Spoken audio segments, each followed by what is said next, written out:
নমস্কার,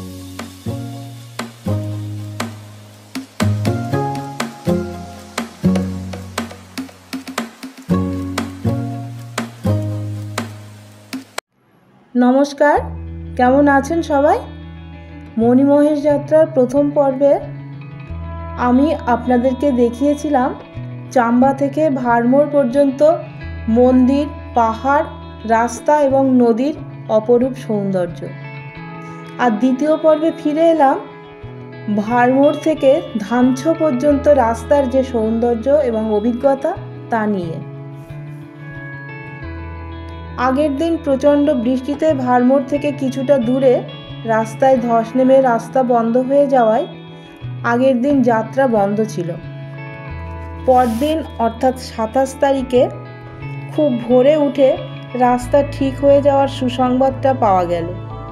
তবে যাওয়ার পথে এজন্য ৪-৫ কিলোমিটার প্রথমে হাঁটার পর ভাঙা রাস্তা পেরিয়ে গিয়ে তবে শেয়ার গাড়ি পাওয়া গেল এবং তাতে উঠেই জনপ্রতি ৫০ টাকায় বাকি ৮-১০ কিলোমিটার রাস্তা পেরিয়ে অবশেষে উপস্থিত হলাম ৮,০০০ ফুট উচ্চতায় আরেকটি পাহাড়ি গ্রাম হাটসারে। এই হাটসারকে বলা হয় মণিমহেশ যাত্রার বেস ক্যাম্প, কারণ এখান থেকেই মণিমহেশের জন্য মূল পদযাত্রা শুরু হয়। যারা হাঁটতে পারবে না তাদের এখান থেকে যাতায়াতের জন্য ২-৩ হাজার টাকা দিয়ে ঘোড়া ঠিক করে নিতে হবে।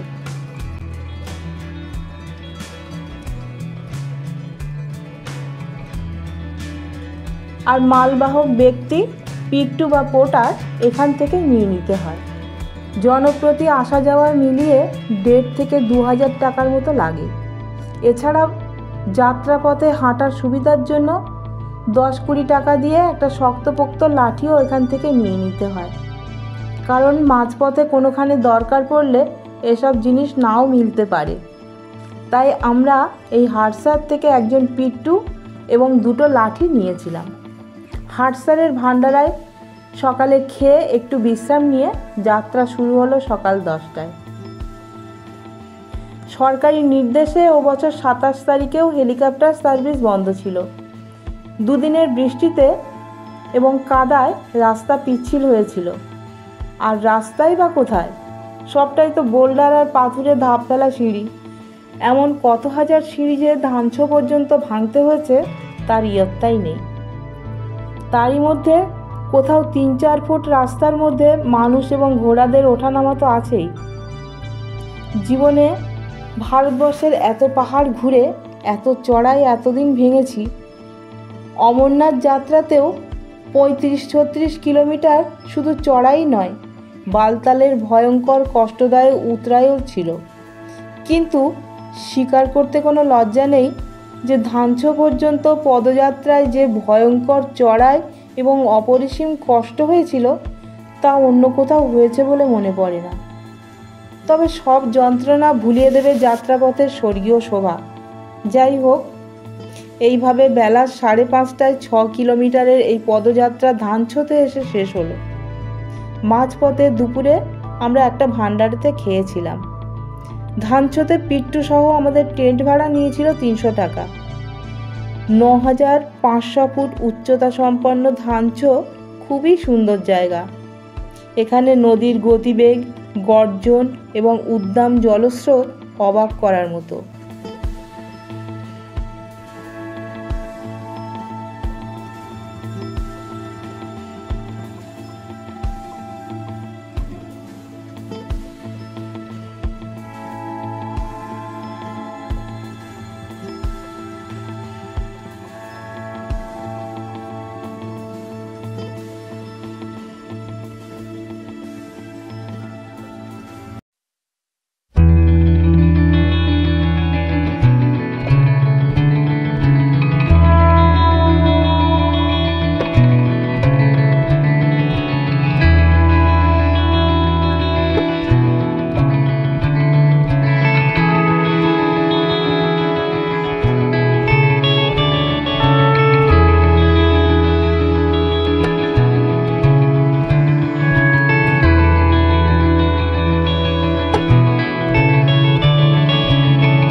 পথে প্রচুর ঝর্ণাও পেয়েছিলাম।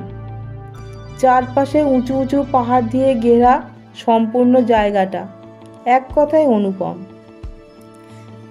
এই ধানছোতে এসে মণিমহেশ যাত্রার দ্বিতীয় পর্ব শেষ করব। মণিমহেশ যাত্রার তৃতীয় এবং শেষ পর্বে আমি আপনাদের সামনে নিয়ে আসব ধানছো থেকে যাত্রা করে মণিকৈলাস দর্শন পর্যন্ত। তো বন্ধুরা, আমার ভিডিও আপনাদের ভালো লাগলে অবশ্যই লাইক, কমেন্ট, শেয়ার এবং সাবস্ক্রাইব করবেন। ভালো থাকবেন, সুস্থ থাকবেন। নমস্কার।